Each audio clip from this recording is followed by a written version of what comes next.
Stabilni tekaški copati se od nevtralnih razlikujejo v tem, da imajo podplat pod stopalnim lokom dodatno učvrščen. Komu ta učvrstitev podpora koristi in komu škodi?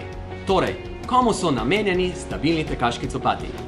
Ko stopimo na tla, se nam naravno, zaradi blažitve dotika s tlemi, stopalo in gleženj nagibata od zunaj navznoter, iz supinacije v pronacijo. Amplituda tega nagibanja se razlikuje od človeka do človeka. Odvisna je od anatomskih lastnosti sklepov in čvrstosti mišic, torej njihove moči in aktivacije. Dodatno na to nagibanje stopala in gležnja vpliva tudi gibanje kolen in kolka. Če gre koleno navznoter, na X, in da se nam medenica izdatneje poseda, to poveča tudi stopnjo pronacije v stopalu. S povečanim posedanjem stopala in gležnja navznoter se podplat tekaških copat toliko hitreje pošvedra.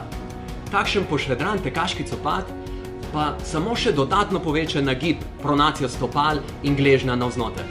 In smo ujeti v začaran krog vedno večje pretirane pronacije.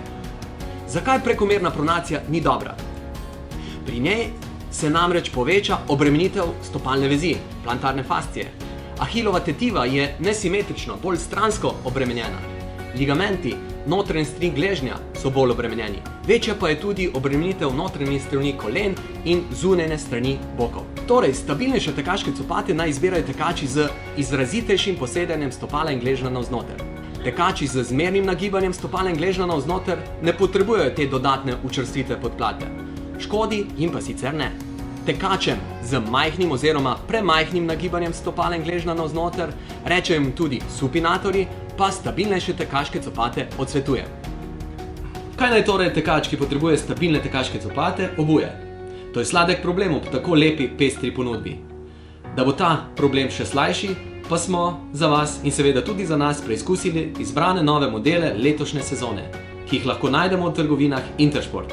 Mizuno Inspire 14. V prednjem delu je precej prostoren in je toliko bolj primeren za tekače s širšim stopalom. Ima izrazito učvrstitev podplata pod stopalnim lokom, ima nekoliko poudarjeno višinsko razliko peta prsti, ki znaša 12 mm. Nike Zoom Structure 21.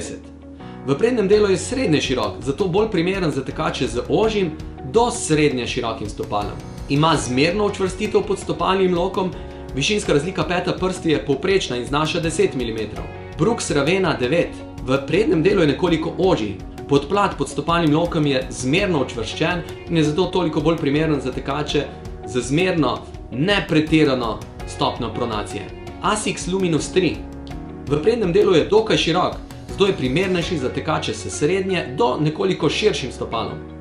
Pod stopalnim lokom je podplat poudarjeno učvrščen, ima zelo mehak petni del podplata, kar koristi predvsem tistim, ki najprej udarjajo s peto v tla.